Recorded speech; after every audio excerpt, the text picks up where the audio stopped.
ever wanted to involve your kids more in your business and maybe pass down some of the things that you've learned the hard way, maybe in your 20s or 30s, and you're wishing, man, I wish my kids could learn this now when they're like 5 to 18 years old? Well, I got a story for you.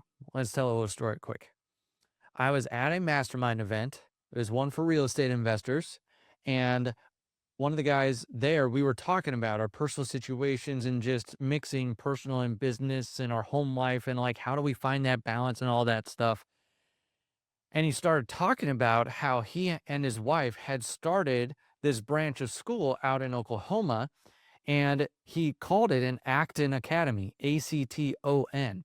My ears perked up. It's like, what's that? And because he said it's non-traditional, and I'm like, okay, tell me about this. And as he started to explain the school to me, I was like, oh my gosh, I have to put my daughter in one of these. I have to research this more.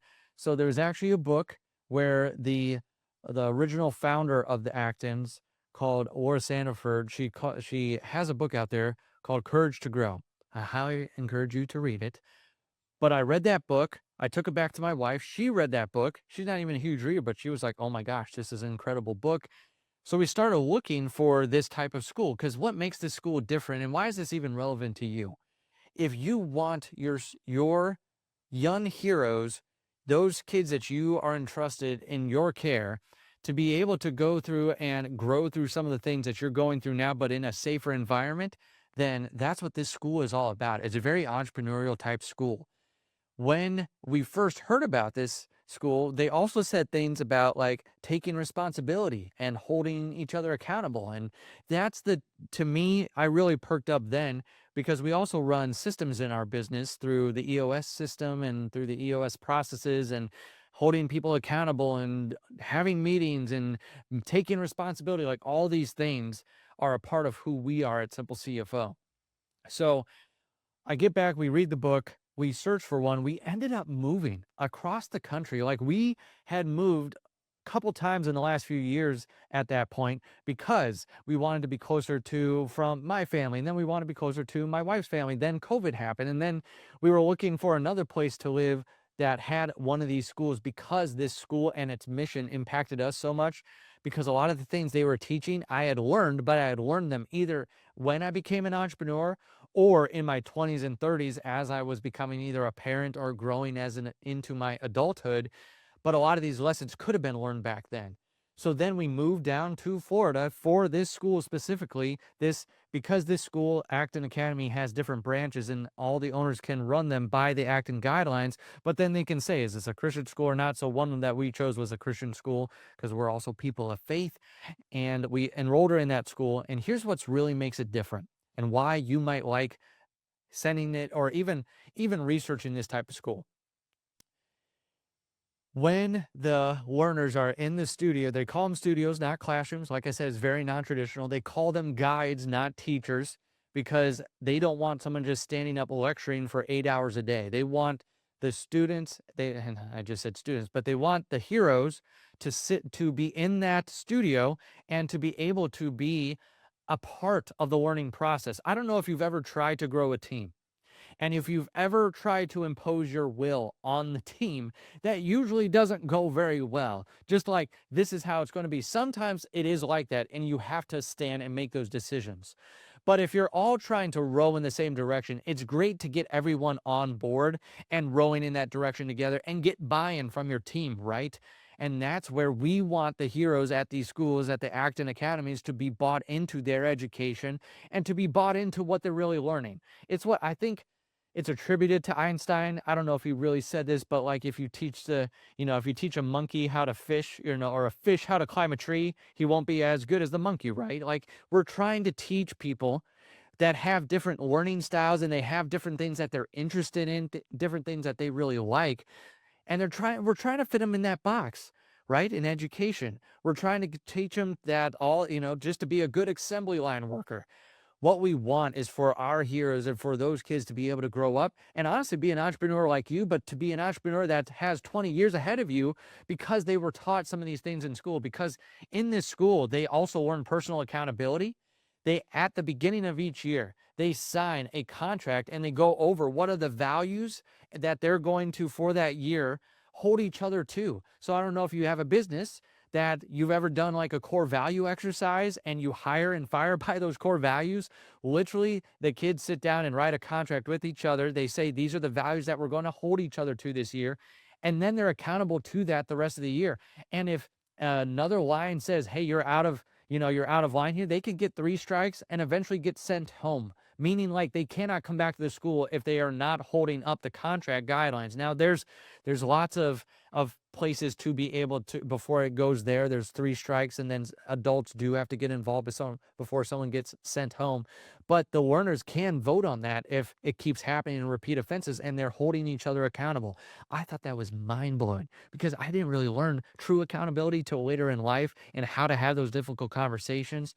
But another key thing that I've learned from this is, instead of just taking tests every week and trying to get A's, what they have in order to progress levels, they progress in levels versus just, okay, you're in first grade this year. Did you pass? Well, then you go to second grade. Well, no, in the Acton framework, they actually have levels, meaning that they could do all the things that they need to do for that level and be, get ahead, which they don't even like ahead and behind because people learn at their own pace.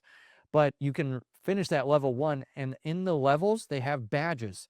And those badges are not just math, English, reading, but there is that. There's also, like, especially when they're like very, very tiny, some of them are around, hey, go play with 10 friends that you've never played with before. And they're teaching emotional intelligence skills.